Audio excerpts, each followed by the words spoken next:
안녕하세요. 신도시에서 작은 미용실을 운영하고 있는 30대 여성입니다.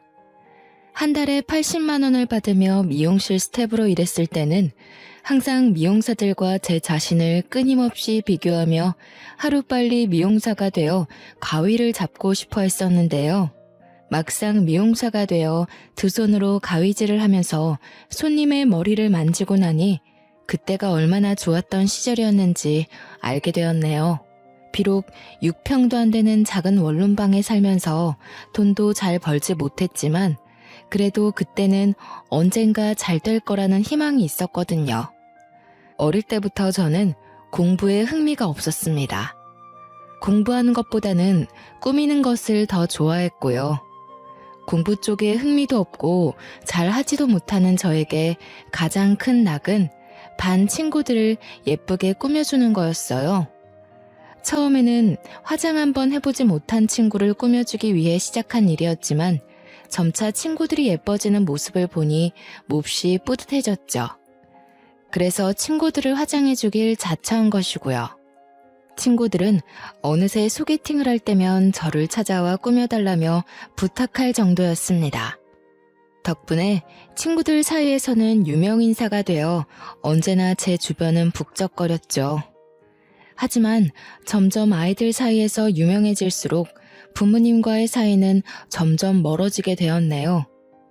고등학교 선생님이셨던 부모님께서는 공부도 하지 않고 친구들 얼굴에 낙서나 하는 것을 전혀 이해하지 못하셨거든요. 담임 선생님과 아는 사이였던 부모님께서는 얼굴 들고 다니기가 창피하다며 가지고 있는 화장품을 전부 버리기까지 하셨습니다. 그런다고 해서 제가 마음을 고쳐먹고 공부에 전념하는 것도 아닌데 말이에요. 부모님과의 사이가 멀어질수록 곤욕을 겪는 것은 동생이었어요. 부모님께서는 모든 기대를 동생에게 걸기 시작했으니까요. 얼굴도 예쁘고 공부까지 잘하는 동생은 부모님의 자부심이자 성공시켜야만 하는 필연적 이유 같은 것이었죠. 부모님께서는 매일 과하다 싶을 정도로 동생에게 공부를 시키셨는데요. 동생은 공부하기가 싫어 펑펑 울다가도 부모님을 실망시키지 않기 위해 꾸역꾸역 참으며 공부를 했습니다. 동생에게 미안한 마음이 들었던 것은 그 때문이었던 것 같아요. 친구들과 어울려 놀다 늦게 귀가하는 날에도 동생의 방은 환한 불빛이 켜진 채 책상에 앉아있는 동생의 그림자를 비추었거든요.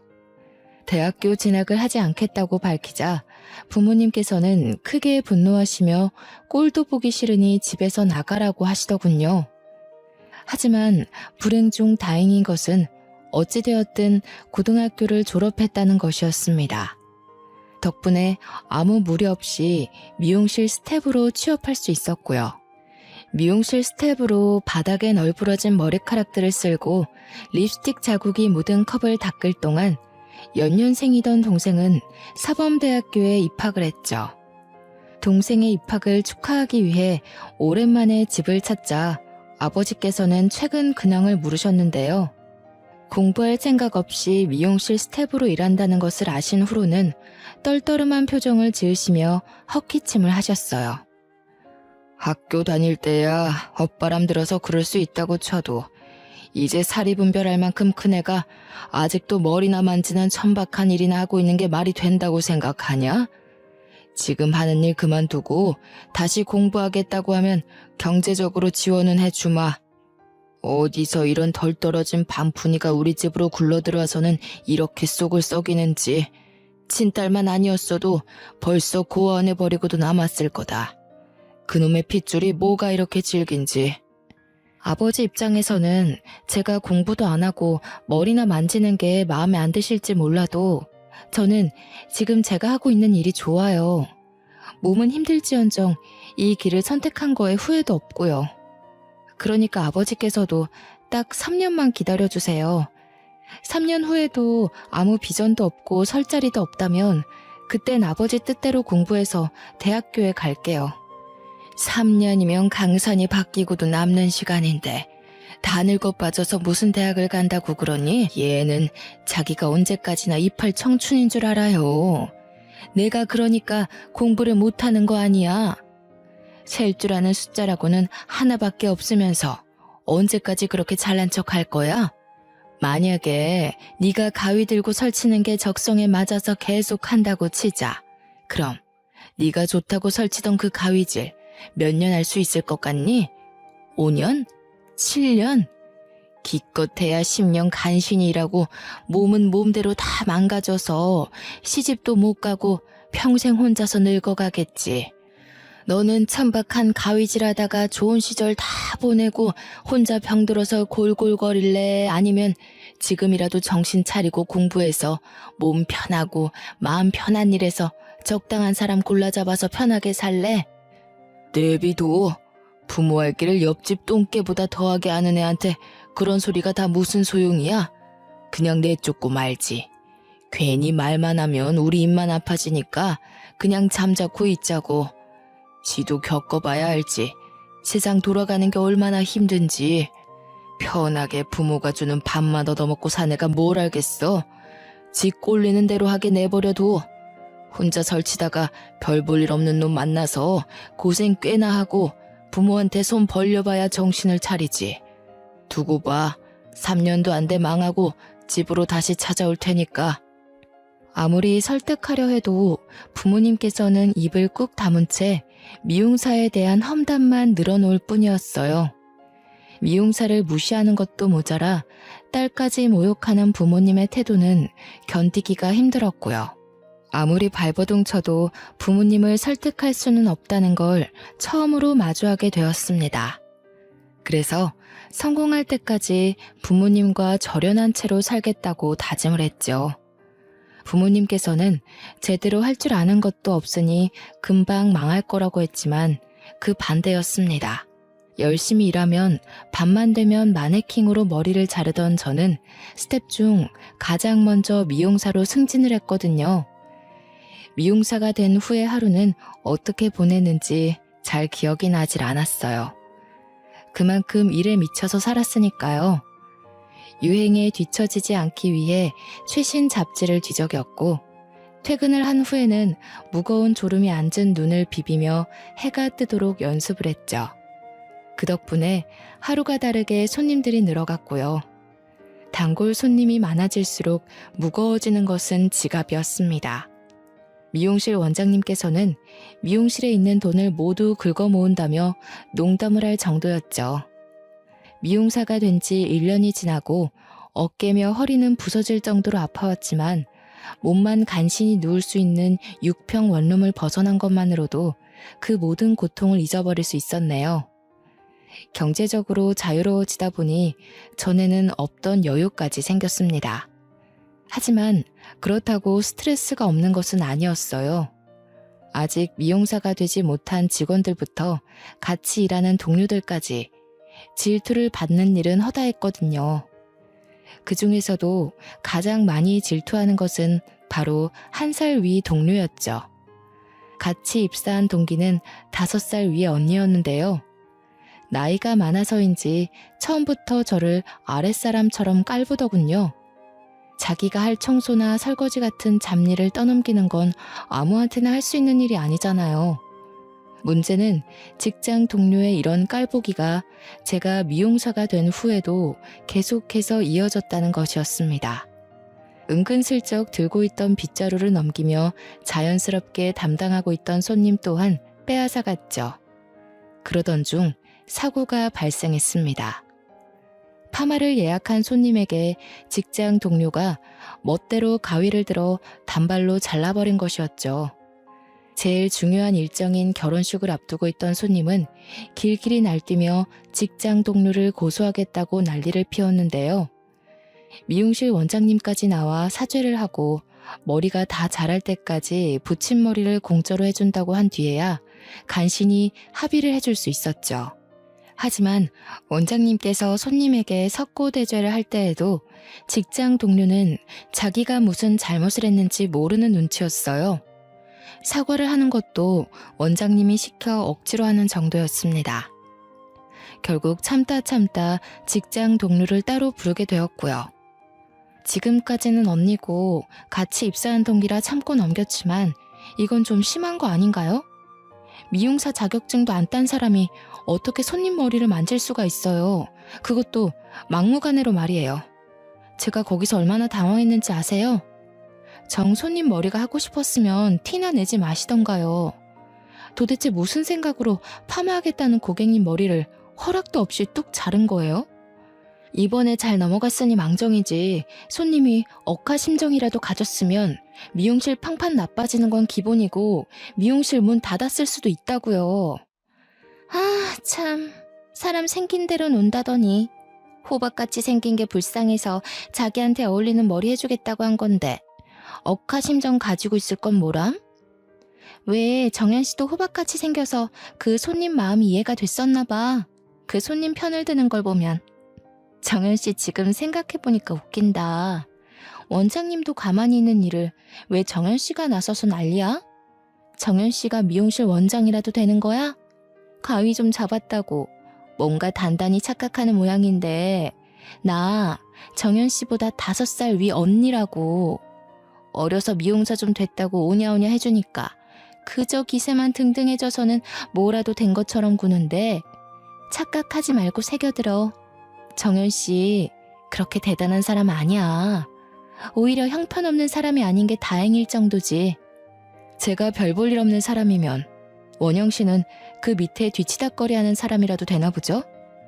5살이나 어린 동생 밑에서 바닥 청소하기 싫으면 실력이라도 키우세요. 창피하게 나이 내세우면서 어린애들 갈구지 말고. 원영 씨, 그런 식으로 잘 달리고 있는 사람 발목 잡아서 넘어뜨리는 게 엄청 추해 보여요. 언니면 언니답게 제발 나이값 좀 하고 사세요. 심하게 말하려던 건 아니었지만 자기 잘못은 하나도 인정하지 않고 막말을 퍼붓는 직장 동료를 보니 화가 머리 꼭대기까지 나더군요. 그래서 의도치 않게 저 또한 같이 화를 내었죠. 하지만 후회는 없었습니다. 평소에도 아나무인으로 구는 직장 동료에게는 따끔한 조언이 꼭 필요했거든요. 제가 이렇게 세게 나올 걸 예상하지 못했는지 씩씩거리던 직장 동료는 그 자리에서 얼어 제 얼굴만 계속 노려볼 뿐이었어요. 반박하지도 못하고 잔뜩 눈살을 찌푸린 직장 동료의 모습을 보자 속이 다 시원할 지경이었죠. 그날 일이 있고 난 후 직장 동료는 대놓고 저를 무시하기 시작했습니다. 실력도 없으면서 돈으로 손님을 매수한다는 거짓 소문까지 퍼뜨리면서요. 예약 손님이 잡히기라도 한 날에는 손님들에게 남자 관계가 문란하고 머리도 못하는 미용사에게 왜 머리를 맡기지 말라며 험담하기 일쑤였죠. 처음에는 직장 동료의 질투라 생각하며 대수롭지 않게 생각했어요. 같이 일하는 다른 동료들 또한 티나게 이간질을 하는데 믿을 사람이 어디 있냐고 했고요.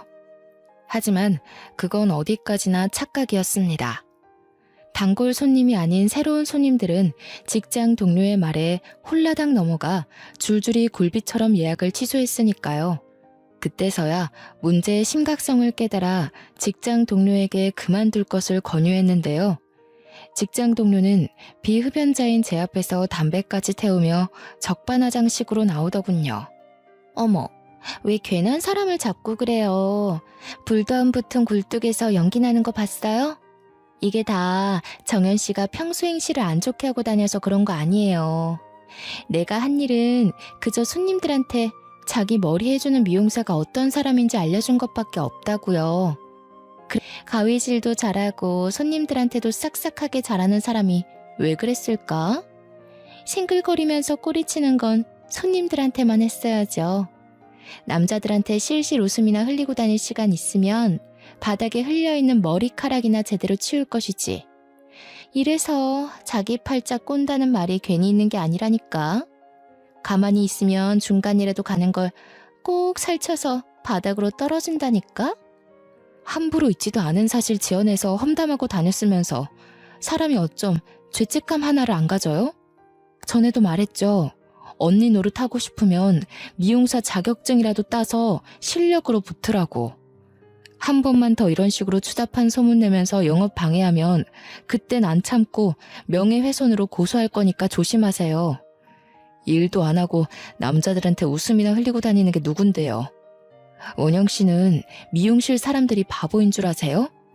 원영 씨 나이도 있으니까 다른 미용실 취직하기도 어려운 거 알고 다 알아도 모른 척 눈 감아준 거라고요. 근데 이런 식으로 사람 편히 무시하고 계속해서 있지도 않은 사실 지어내서 영업 방해하면 그땐 안 참아요. 새파랗게 어린 게 눈깔이나 치켜뜨면서 뭐가 어쩌고 어째? 니까짓 게 안 참으면 뭐 어쩔 건데? 고소라도 하려고? 그래. 안 그래도 너 같은 거 눈에 가시 같아서 꼴도 보기 싫었는데 잘 됐네. 고소해.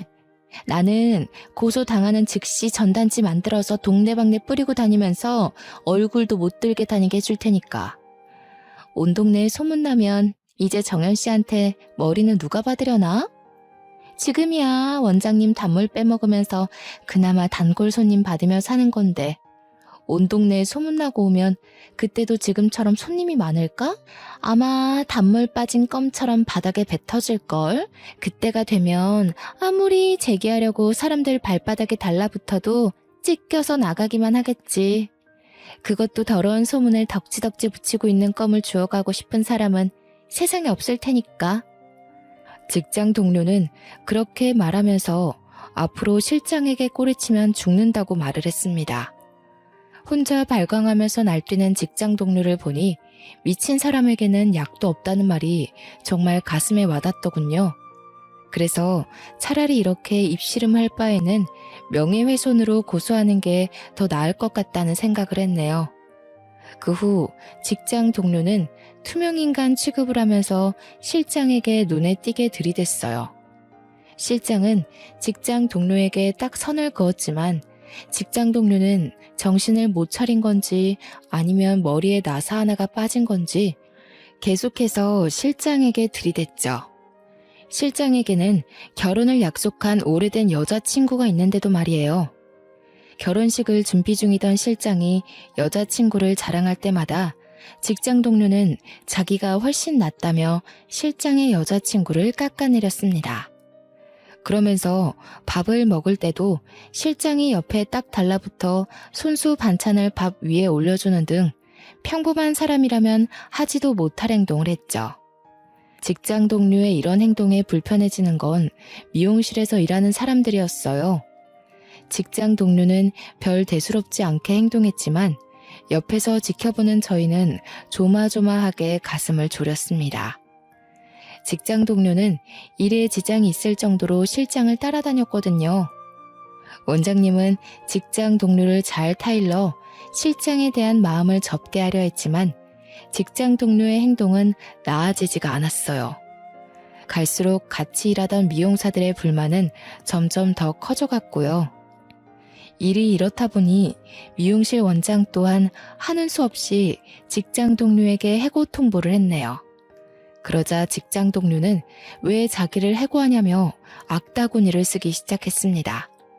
잘못한 사람은 따로 있는데 내가 왜 일을 그만둬요? 잘못한 사람은 따로 있는데 왜 제가 회사를 나가야 되냐고요. 내가 이런 꼴 보려고 여기서 뼈 빠지게 일하면서 버틴 줄 아세요?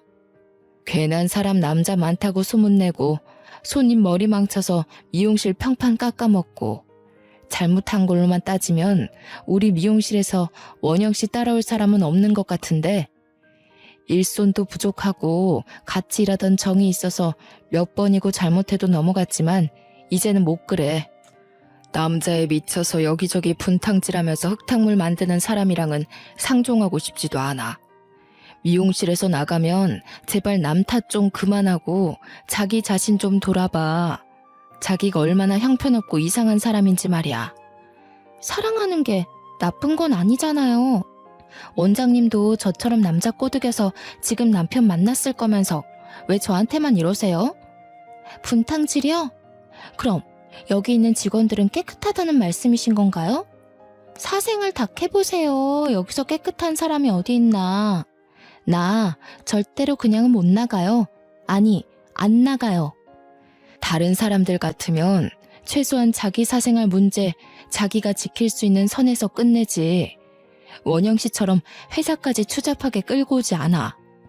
여기 있는 사람들 원영 씨 말대로 사생활 캐보면 떳떳한 사람 없을 수도 있어. 사랑이 죄도 아니고 말이야. 근데 이건 마음에 있는 사람이 미혼일 때 이야기지. 원영 씨 사랑만 중요하고 그 사람 배우자 행복은 쓰레기같이 하찮은 게 아니잖아. 나는 남의 가정 파탄 내면서까지 뻔뻔하게 얼굴 들고 다니는 사람이랑 같이 일하고 싶지 않아. 미안하지만 이제 우리 미용실에서 나가줬으면 좋겠어. 원장의 설명에도 직장 동료는 왜 자기가 미용실을 그만두어야 하냐며 억울해서라도 계속 미용실에 다닐 거라고 하더군요. 그러자 원장은 자꾸 이런 식이면 영업 방해로 경찰을 부를 거라고 말을 했습니다. 날뛰던 직장 동료도 경찰은 무서웠는지 잠잠해졌고요. 결국 직장 동료는 그날 이후 미용실에서 얼굴도 볼 수 없게 되었죠. 직장 동료가 사라진 미용실은 전과는 비교할 수 없을 만큼 화목했어요. 또한 열심히 일하며 직장 동료가 망쳐놓은 평판을 올리기 위해 노력했는데요. 원래부터 단골 손님들 사이에서 실력이 있기로 유명했기 때문에 평판을 회복하는 건 그리 어려운 일이 아니었네요.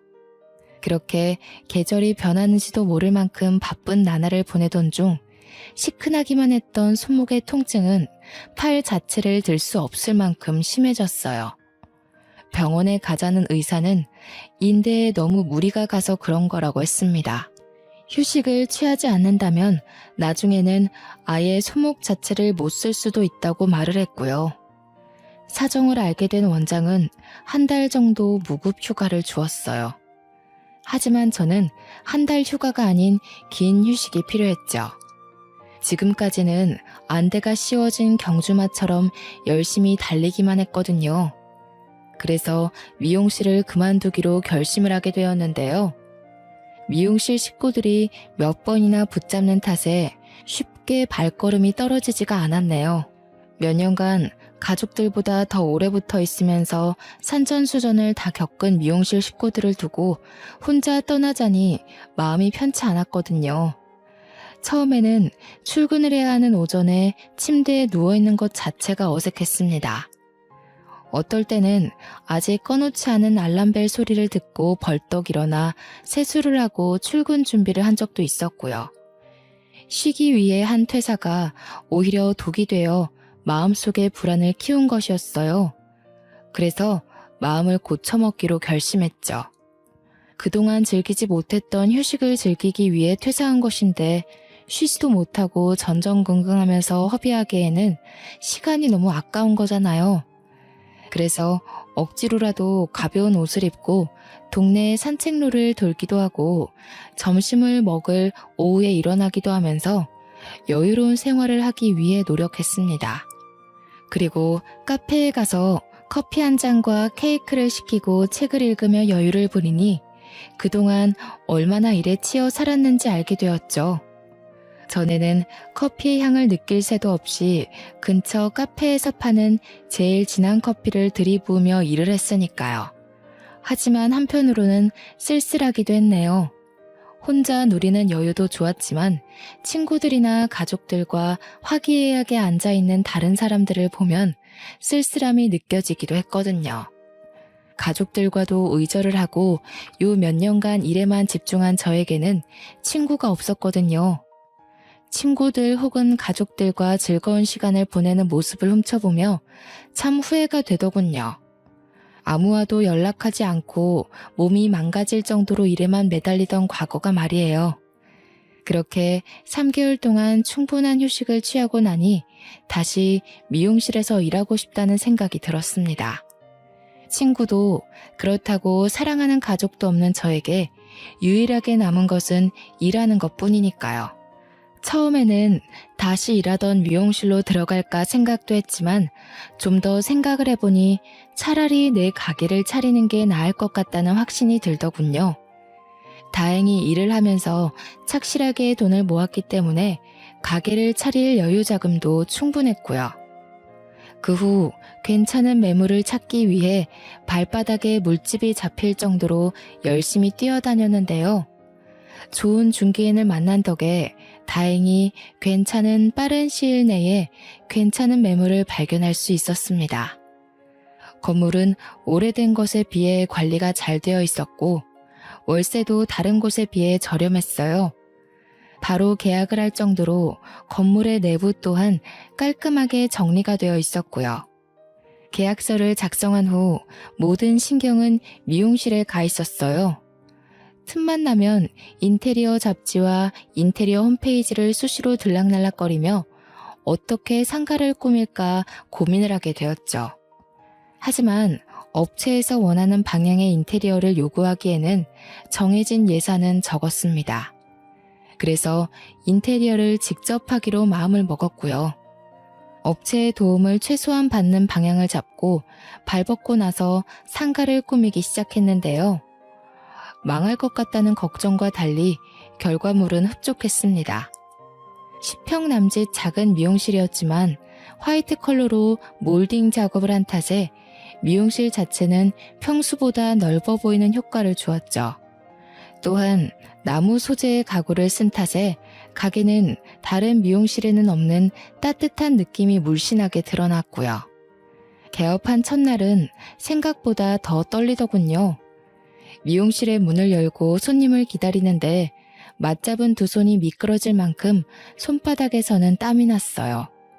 아마 첫 예약이 잡혀서 더 그랬던 것 같습니다. 미용실에서는 눈 감고도 할 수 있을 정도로 쉬웠던 예약이었지만 막상 내 가게에서 잡는 예약이라서 그런지 처음 미용을 했을 때만큼 심장이 떨려왔어요. 하지만 그만큼 두근거리는 마음 또한 가득 찼네요. 하지만 예약 손님이 미용실 안으로 들어오자마자 저는 얼어붙을 수밖에 없었습니다. 기대를 품고 있던 그것도 개업 후 처음 맞는 예약 손님은 바로 직장 동료였거든요. 직장 동료 또한 미용실에 들어오다 제 얼굴을 보고 깜짝 놀라더군요. 그러더니 배를 잡으며 박장대소를 하기 시작했습니다. 그러고 나선 이번에 계약한 세입자가 저냐고 물어보더군요. 그렇다고 하니 직장 동료는 눈꼬리에 맺힌 눈물을 닦으며 자기가 이 상가 건물주라고 하더군요. 믿고 싶지 않았어요.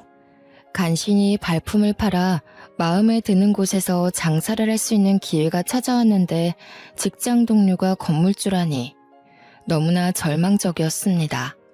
병원에서 다시 가위질을 할 수 없다는 이야기를 들었을 때도 이렇게 절망적이지는 않았죠. 뭐야, 이번에 들어오는 세입자가 정현 씨인 줄 알았으면 월세나 왕창 받을 걸 그랬다. 이번에 처음 받는 세입자여서 내가 월세도 깎아주고 선심도 썼었는데 아까워 죽겠지 뭐야? 그래도 어쩌겠어. 마음씨 착한 내가 봐줘야지. 부동산 중개인 말로는 여기저기 매물 찾아다니느라 고생 꽤나 했다고 하던데 여기서 나가면 또 그 개고생을 다시 해야 되는 거잖아. 정현 씨는 어떻게든 나를 미용실에서 내쫓고 싶어서 미용실 식구들한테도 이간질하면서 수작을 부렸지만 괜찮아. 내가 과거에 연연할 만큼 누구처럼 뒤끝 있는 성격을 가진 것도 아니고 말이야. 원래라면 무슨 수를 써서라도 내쫓고 싶어 했을 직장 동료는 무슨 일 때문인지 여유가 넘쳐 보였어요. 원한다면 월세를 더 깎아줄 수 있다는 선심까지 부렸고요. 예기치 못한 직장 동료의 반응에 의아해하던 중 직장 동료는 큰 다이아가 반짝이는 반지를 낀 손으로 긴 머리를 넘기며 입을 열었네요. 예전에는 할 것도 없고 그중에서 만만한 미용사나 돼보자는 심산이었지만 이제는 그럴 필요가 없어졌거든. 왜 그런 말이 있잖아. 여자는 남편만 잘 만나도 팔자 피는 거라는. 부자 남편의 좋은 시댁까지 만난 내가 천박하게 다른 사람 머리나 만지는 게 더 보기 안 좋은 법이잖아. 남 이 상가까지 줬는데 일한다고 설치는 꼴도 우습고 말이야. 안 그래? 꼴을 보아하니 아직 남편은커녕 남자친구도 못 만난 것 같은데 내가 선심 쓸게. 정현 씨가 어디 가서 부자 남자를 만나서 호강하겠어. 그냥 평생 남의 뒤통수 보면서 가위질이나 하면서 살겠지. 그냥 우리 가게에서 오랫동안 일하면서 내 쇼핑비나 입금해주면서 살아. 만약에 나이 40 먹고도 우리 상가에서 미용실 하면서 살면 내가 그때는 우리 집 주방 가위를 선물로 줄게. 미용하는데 가위가 다 거기서 거기잖아? 그럴 일은 없을 거예요. 저도 빨리 자리 잡고 넓은 평수 딸린 상가 얻어서 미용실 차릴 거거든요. 어찌됐든 결혼하신다니 축하드려요. 원래부터 일하는 것도 다른 사람들이랑 어울리는 것도 싫어하셨는데 참 잘 됐네요. 우리 이렇게 된 이상 각자 위치에서 잘 지내봐요. 어머, 사람 일이 마음먹은 대로만 되면 자살하는 사람은 왜 있고 노숙자 된 사람은 왜 있겠어? 나야 뭐 이제 부자 남편 만나서 고생할 일 없고 100만 분의 1 확률로 남편이 하는 사업이 망했다고 해도 이 상가에서 나오는 새바다 먹으면서 살면 그만이지만 정현 씨는 아니잖아. 큰 사업 하는 것도 아니고 꼴랑 미용실 운영해서 큰 돈 벌 수 있는 것도 아니고 말이야. 코딱지만한 미용실에서 돈이 벌려봐야 얼마나 벌리겠어. 정년이 보장된 것도 아니고. 세상에, 정현 씨 이러다가 손도 꼬부라지고 허리도 꼬부라져서 할머니 될 때까지 일하는 거 아니야? 아, 미안. 웃으려던 건 아닌데. 정현 씨가 할머니 돼서도 근처 쪽방 살면서 가위질할 생각하니까 웃겨서 말이야. 정현 씨 인생도 참 불쌍하다. 집에 빽이 있는 것도 아니고 그렇다고 얼굴이 예뻐서 좋은 남자 만날 수 있는 것도 아니고 그래도 뭐 어쩌겠어. 다 팔자대로 사는 거잖아. 정현 씨 할머니 될 때까지 내 쇼핑 비용 내줘야 하니까 손 관리 잘하고. 그럼 수고해. 자기가 입은 명품 옷이며 가방 액세서리를 자랑하던 직장 동료는 미용실 안을 둘러보더니 머리는 비싼 청담동에 가서 하는 게 좋겠다며 5만 원짜리를 바닥에 던지고 갔어요. 참 억울했습니다. 직장 동료의 불행을 바랬던 것은 아니지만 누구보다 열심히 살지 않았던 직장 동료가 잘 사는 모습을 보니 우라가 치밀어 올랐죠. 다시금 공들여 완성한 인테리어를 보고 촌스럽다며 비웃던 직장 동료의 경박스러운 웃음소리가 거슬려 고막을 씻어내고 싶은 생각도 들었고요. 하지만 그보다 더 기분이 나쁜 것은 직장 동료가 바닥에 던지고 간 5만 원짜리였습니다. 직장 동료가 매긴 저의 가치는 딱 5만 원짜리였던 것이니까요. 고개를 숙여 한참을 바닥에 떨어진 5만 원짜리를 보자 울컥 눈물이 차올랐어요. 눈물이 떨어진 5만 원짜리는 금방 촉촉하게 젖어갔죠. 5만 원짜리를 들어올리자 심사임당의 얼굴 부분은 이미 알아볼 수 없을 만큼 번져 있었어요. 프린팅이 흐려진 신사임당의 얼굴은 보이지 않는 미래 같았죠. 그래서 흐물흐물해진 5만 원을 구겨 쓰레기통에 집어넣었습니다. 물론 5만 원이 큰 돈인 것은 맞았지만 직장 동료의 비웃음이 담긴 돈을 지갑에 넣고 싶지는 않았거든요. 그 후 직장 동료는 매일같이 미용실에 출근 도장을 찍으며 가게에 놀러 왔어요. 정확히는 저를 괴롭히러 온 것이었죠. 손님들의 머리를 손질하고 있을 때도 아랑곳하지 않고 불러 커피가 식었다며 다시 타오라고 하는 것도 모자라 갑자기 가게를 돌아다니며 청소를 깨끗이 하라고까지 했으니까요. 열심히 일하며 주변에서 제법 인지도 있는 미용실이 되었지만 직장 동료의 행포에 더 있을 수가 없었습니다. 집에 가도 커피를 빨리 타오라는 직장 동료의 환청이 들렸고 급기야는 원형 탈모까지 오게 되었죠. 스트레스를 견딜 수 없어 직장 동료에게 상가를 나간다고 했는데요. 그러자 직장 동료는 적반하장식으로 보증금을 못 돌려준다고 했어요. 이미 보증금을 투자하는데 다 써버렸다면서요. 그러면서 직장 동료는 새로 장만한 듯한 비싼 명품 가방을 보란듯이 메고 다녔네요. 하다하다 돈 문제로 거짓말까지 하는 직장 동료의 만행을 정말 참을 수가 없었어요. 그래서 소송을 해서라도 보증금을 돌려받겠다고 한 거고요. 그러자 직장 동료는 앞으로는 가게에 오지도 않고 괴롭히지도 않을 테니 제발 소송만은 걸지 말아달라고 하더군요. 결혼식이 얼마 남지도 않았는데 남편이 이 사실을 알면 학을 뗄 거라면서요. 정말 어이가 없었네요. 사람을 궁지에 몰아넣어 괴롭힐 때는 언제고 자기가 조금이라도 불리해지자 바로 불쌍한 척을 하다뇨. 직장 동료는 그날 이후 하루가 멀다 하고 미용실 앞으로 찾아와 제발 이 일을 조용히 넘어가자고 했습니다. 자기가 월세도 줄여주고 미용실 근처에도 오지 않겠다면서요. 고민을 하던 중 결국 상가를 빼지 않기로 마음먹었어요. 직장 동료만 오지 않는다면 아무 문제가 되지 않았거든요. 후 직장 동료는 정말 미용실 근처에도 얼씬거리지 않았어요. 며칠간은 불안한 마음을 가지고 몇 번이고 창문 밖을 내다보기도 했지만 그것도 잠시 일주일을 지켜봐도 직장 동료의 모습은 머리카락 한 톨도 찾아볼 수가 없었죠. 그때서야 안심을 하며 다시 일상으로 돌아갈 수 있었습니다. 3달이라는 시간 동안 건강이 얼마나 중요한 것인지를 알게 되었는데요. 그 때문에 미용실이 어느 정도 자리를 잡은 후에는 예약제로 손님을 받으며 개인의 시간이 있는 삶을 보내기 위해 노력했네요. 예약제로 바꾼 후부터는 수입이 조금 줄기는 했지만 여전히 많은 손님이 미용실을 찾아주셨기 때문에 개인 시간도 보내며 전보다 더 나은 컨디션으로 감사하며 일을 하게 되었죠. 그렇게 휴식과 일하는 것이 적절히 섞은 1년을 보내자 몸과 마음은 전과는 비교도 할 수 없을 만큼 평온해졌어요. 개인 시간을 보내며 요리와 보드타기 등 여러 가지 취미 활동을 가지며 많은 사람과 교류를 하자 하루하루가 더 즐겁고 보람차게 느껴졌거든요. 그러던 중 의외의 사람에게 전화가 왔습니다. 바로 여동생이었어요. 여동생과는 5년 만에 전화통화였는데요. 여동생은 근황을 물으며 미용실을 열었다고 하자 축하한다며 자신이 미용실로 온다고 하더군요. 6년 만에 만난 여동생은 저만큼이나 많은 것이 바뀌어 있었어요.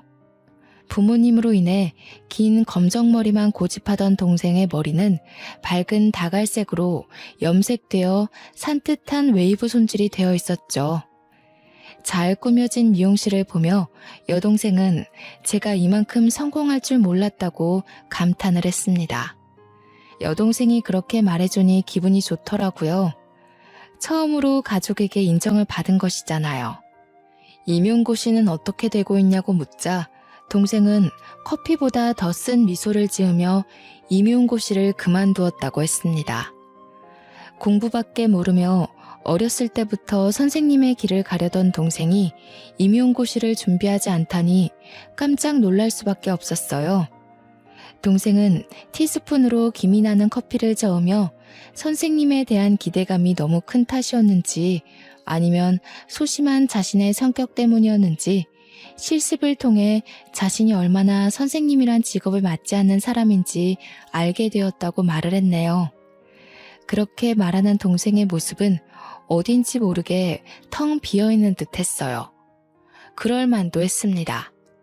동생은 10몇 년이라는 긴 시간 동안 선생님이란 직업을 향해 달려갔으니까요. 오랜 시간 쌓아온 꿈이 없어진 현실에서 사는 동생이 어떤 슬픔을 느끼고 있을지 상상도 할 수 없었습니다. 동생은 너무 불쌍하게 보지 말라며 좋은 사람을 만나 꼭 결혼한다고 하더군요. 듣던 중 반가운 소리에 저는 안도의 한숨을 내쉬었고요. 핸드백에서 청첩장을 꺼내 넘겨주며 동생은 이제 그만 본가에 들어오는 것이 어떠냐고 했습니다. 부모님도 지난날 자신의 실수를 후회하고 있다면서요. 집에서 부모님이 기다린다는 소리를 듣자 온몸에 찡한 진동이 느껴지는 듯 했네요. 부모님께서 그렇게 저를 기다리시는 줄 몰랐으니까요. 동생과 함께 찾아뵌 부모님은 예전의 모습이 희미해진 정도로 많이 노쇠한 모습이셨습니다. 부모님은 그동안 자신들이 어리석어 귀한 딸을 냉대했다며 사과를 하셨는데요. 그 말을 들으니 알 수 있었습니다.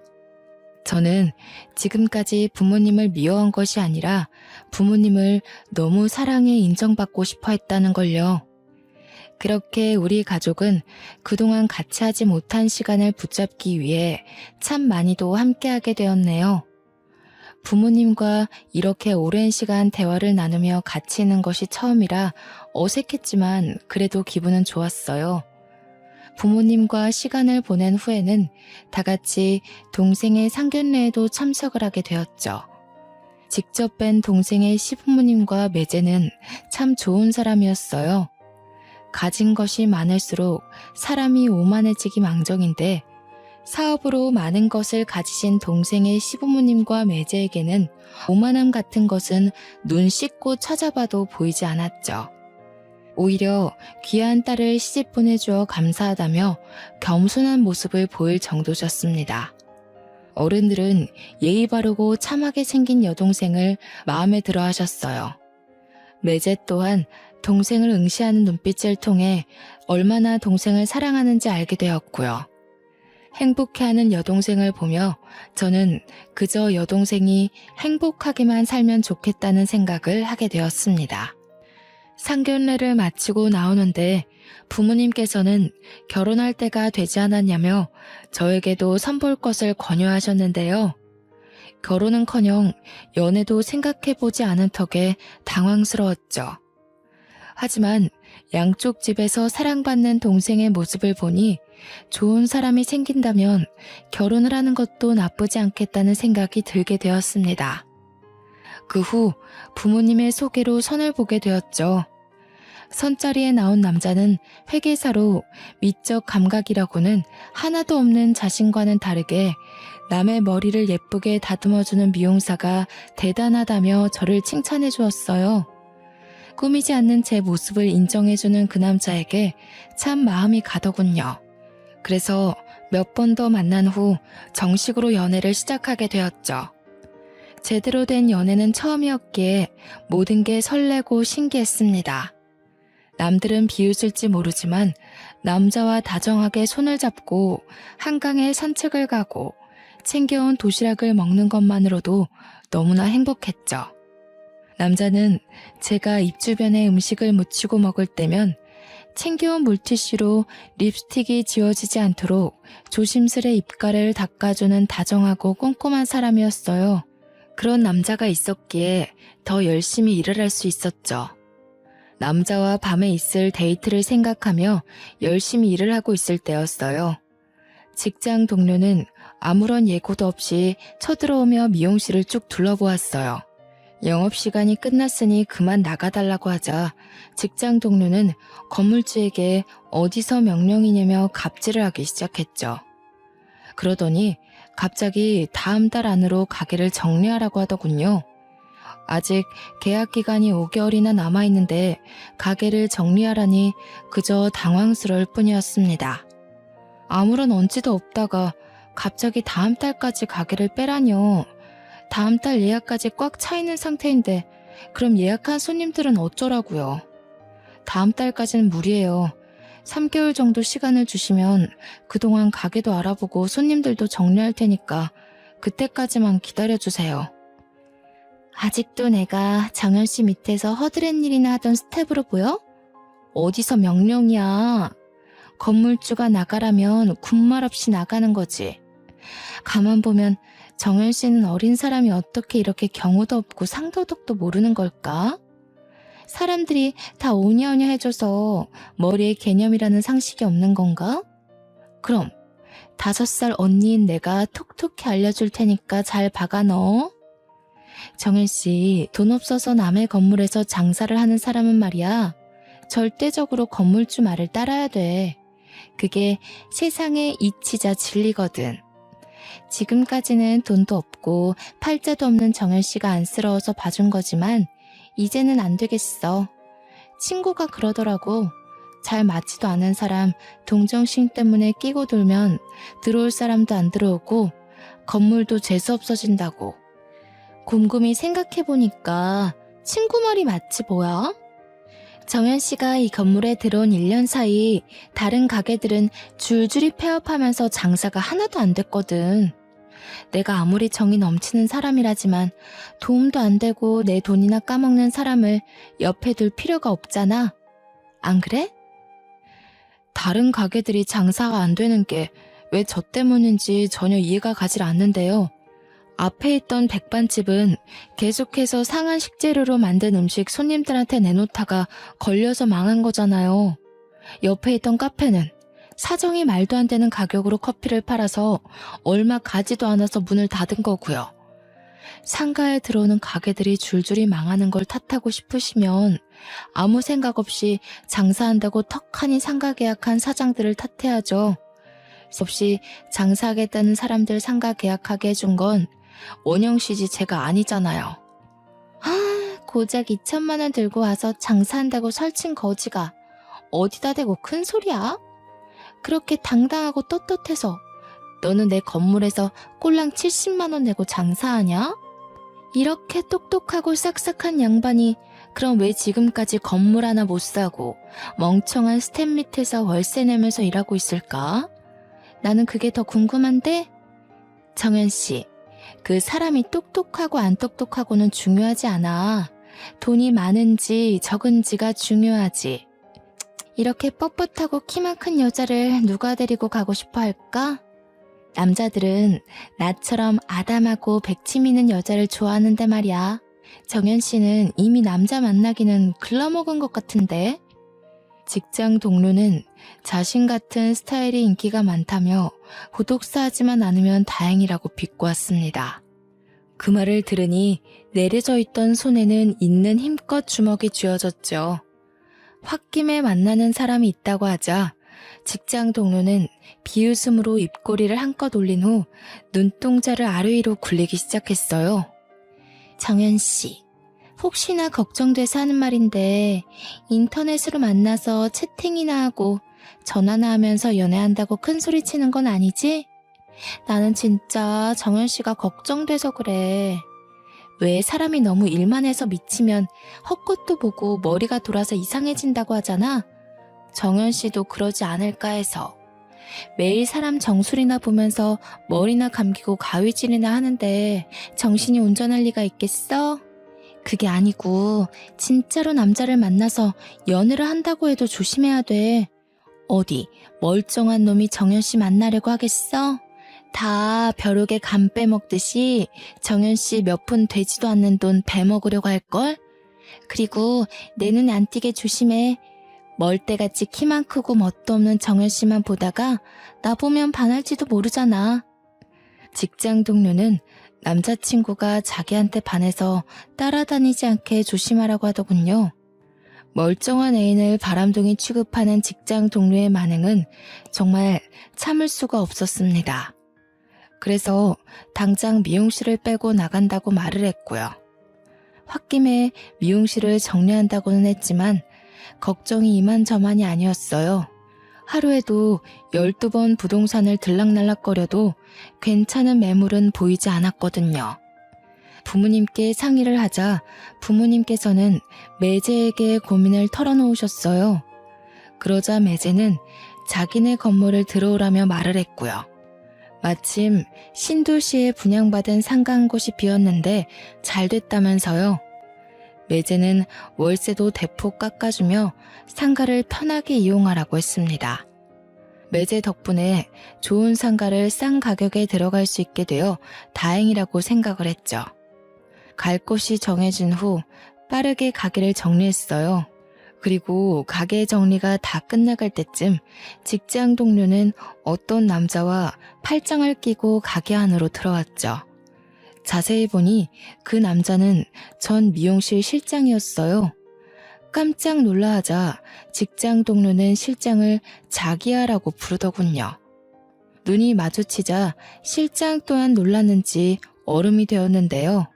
실장에게 결혼을 한 것이 아니냐고 묻자 실장은 전 여자친구와 성격 차이로 헤어지고 혼자 지내던 중 직장 동료에게 연락이 와 우연한 계기로 사귀게 되었다고 하더라고요.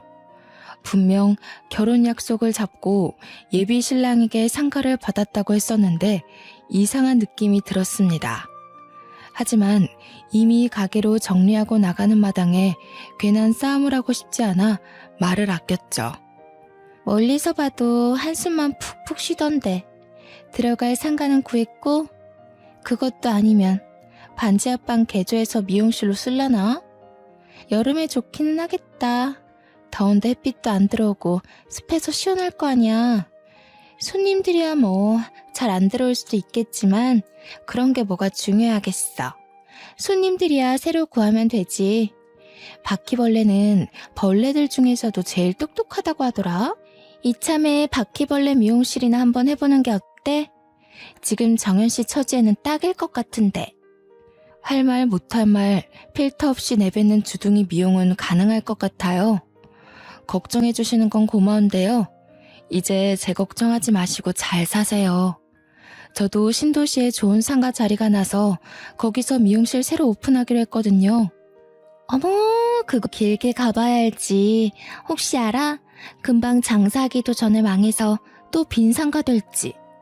그 건물주한테 정연씨 들어오기 전에 상가에 소금이라도 한 바가지 뿌리라고 해. 그렇게라도 액땜을 해야 되지 않겠어? 워낙 재수없는 사람인데 서로 조심하면 좋잖아. 직장 동료는 여전히 안이 꼽게 대했지만 모든 걸 무시했네요. 이미 끝난 마당에 더 난리쳐봐야 서로 좋을 게 없잖아요. 더군다나 더 좋은 곳으로 상가를 이전하게 되었으니 더 잘된 일이라고 생각을 했고요. 매제의 상가로 이사를 간 후에는 정말 좋은 일만 가득하기를 빌고 또 빌었어요. 그리고 새로 모든 걸 시작하다 보니 처음 몇 달간은 예약제가 아닌 일반 미용실처럼 운영을 하며 미용실이 만석이 될 때까지 사람을 받았죠. 다행히 새로 이사한 상가에서는 좋은 일만 일어났습니다. 그동안의 힘든 일에 대한 보상받기라도 한 것 같죠. 미용실의 장사는 전에 일하던 것에 3배가 넘는 수익이 나왔고 잘 만나던 남자친구는 프로포즈를 해왔어요.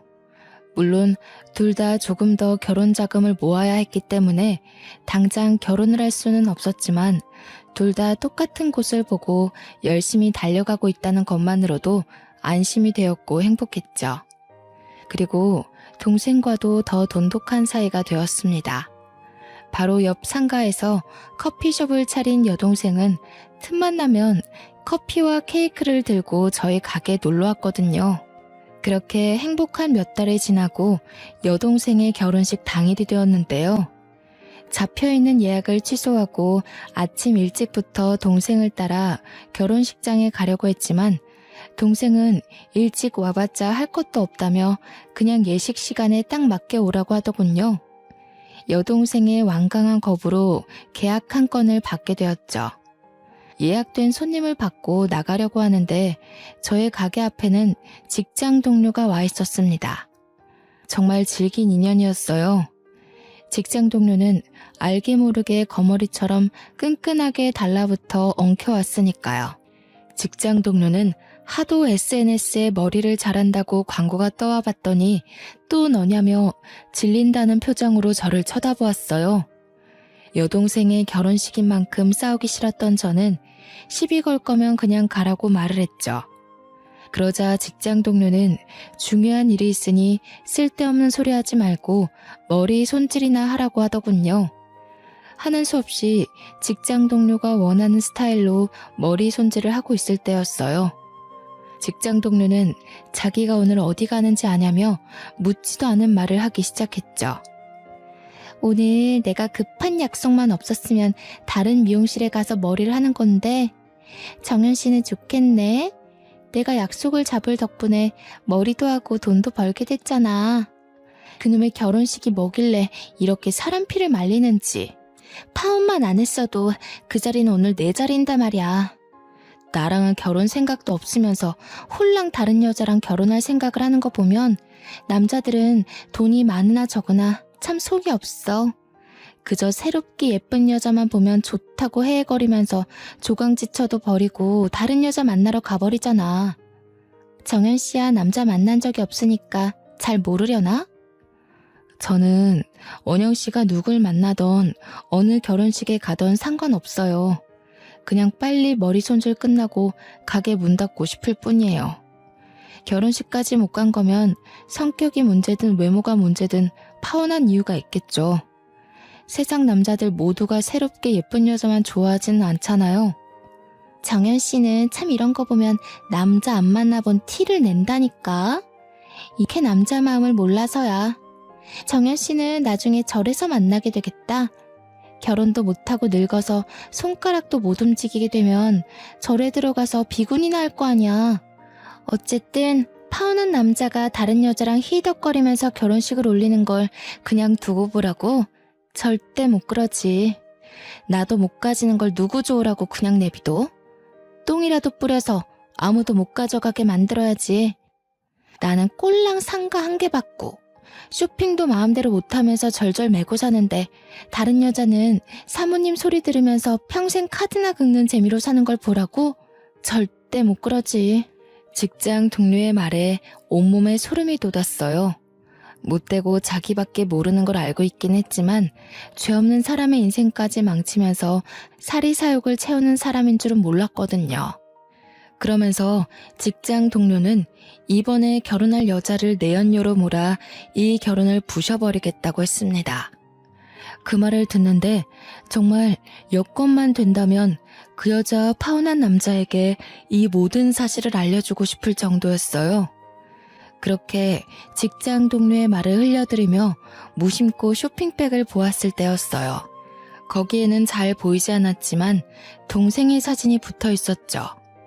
환하게 웃고 있는 동생 사진 옆에는 빨간색으로 천하에 제일 가는 내연녀라고 적혀 있기도 했고요. 뭐야, 정연씨, 머리 똑바로 안 해? 비싼 돈까지 주면서 1시간이나 걸려서 여기까지 왔는데 내가 정연씨한테 이런 거지 같은 대우 받으면서 머리 손질을 받아야 돼? 어디에 한눈이 팔려서 머리 하나 제대로 못하는 거야. 돈 받기 싫어? 굼뜨게 그러고 있지 말고 빨리 머리나 잘 다듬어. 흐트러지기라도 하면 알아서 해. 그대로 가게 리뷰에 태료해 줄 테니까. 그나저나 그 여자 인생을 어떻게 조져야 유통기한 지난 음식처럼 아무도 안 데려가려나? 두고 봐. 무슨 수를 써서라도 전국 방방 곳곳을 얼굴도 못 들고 다니게 만들어줄 테니까. 아마 얼굴 들고 다니려면 전신 성형이라도 해야 할걸? 직장 동료의 말도 안 되는 행동에 저도 모르는 사이 어금니를 꽉 깨물게 되었어요. 아무 죄도 없는 동생을 희대의 내연녀로 만들다니. 절대로 있을 수 없는 일이었죠. 이성을 유지하려고 했지만 직장 동료는 계속해서 동생을 어떻게 만들지 떠들어댔고 결국 화를 참을 수 없던 저는 가위 대신 바리깡을 들고 직장 동료의 뒷머리를 밀어버렸네요. 직장 동료는 어깨 밑으로 후드득 떨어지는 자신의 머리카락을 보며 고함에 가까운 비명을 지르며 그 자리에서 펄쩍 뛰기 시작했습니다. 그래서 저 또한 소리쳤죠. 니까짓 게 뭔데 우리 동생 결혼식을 망치냐라고 하면서요. 그랬더니 직장 동료는 자기 의사에 상관없이 머리를 망친 죄로 고소를 하겠다고 하더군요. 저 또한 가만히 있을 수 없었습니다. 결혼식 앞둔 손님 머리 가위로 댕강 잘라버린 게 누군데 이제 와서 고소한다는 말 같지도 않은 소리를 해댈까? 나도 잘 어울릴 것 같아서 일부러 바리깡으로 뒷머리에 고속도로 길 내준 건데 왜? 직접 당하니까 기분이 더러워?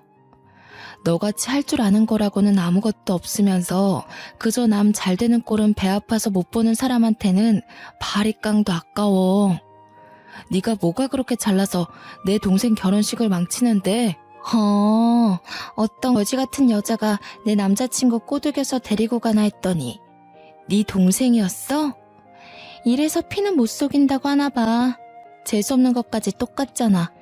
동생년이 남의 남자 뺏어갔으면 바닥에 엎어져서 싹싹 빌어도 모자랄 판에 뭐?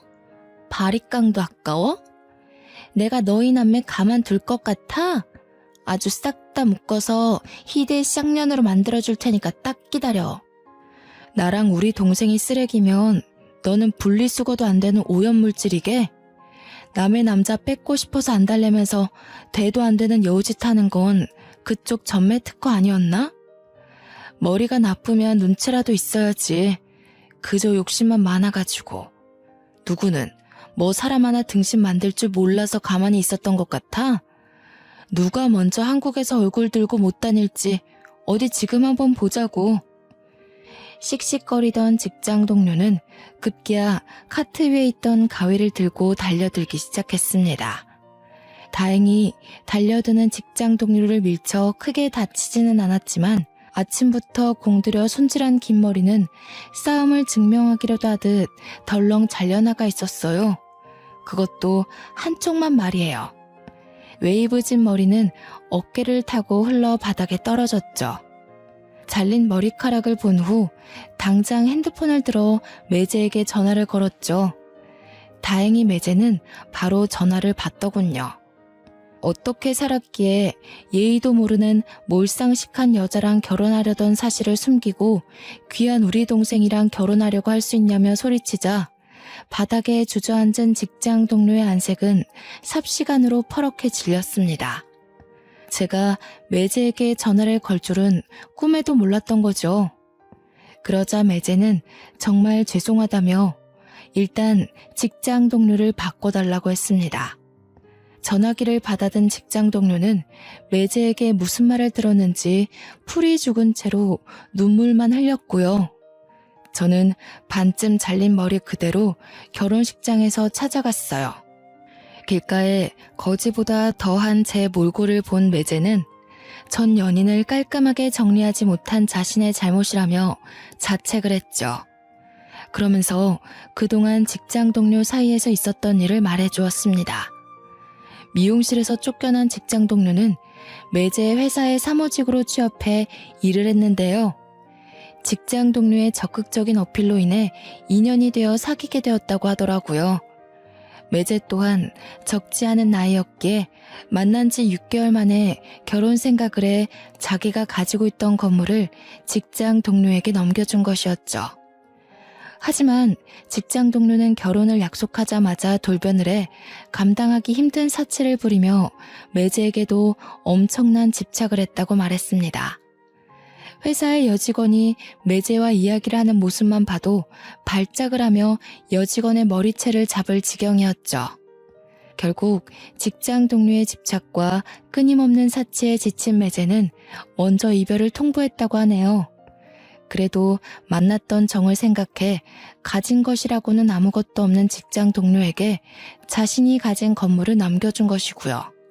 모든 것을 털어놓은 매제는 앞으로 자신이 잘 처신해 여동생과 저에게 피해가 가는 일 없도록 할 테니 제발 한 번만 믿어달라고 하더군요. 어떻게 장담할 거냐고 하자 매제는 약속할 수 있다며 호언장담을 했죠. 매제의 말처럼 결혼식이 끝난 후 직장 동료의 모습은 실오라기 하나 찾아볼 수가 없었어요.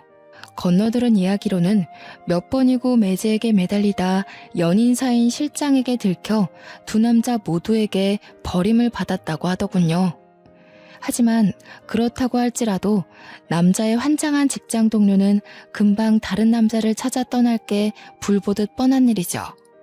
현재 여동생은 결혼식을 올리고 매제와 함께 행복한 신혼생활을 즐기고 있는 중이에요. 저 또한 한 달 후 결혼식을 올릴 예정이고요. 언젠가 자신의 행복만을 중요시하고 다른 사람들을 배려하지 않는 사람들이 꼭 벌을 받았으면 좋겠습니다. 사람은 모두 자신이 행복할 권리를 가지고 있는데 타인이 자신의 행복을 빼앗을 권리는 없는 거잖아요. 사연을 들으시는 여러분 또한 언제나 자신의 행복을 꼭 지키시길 바랄게요.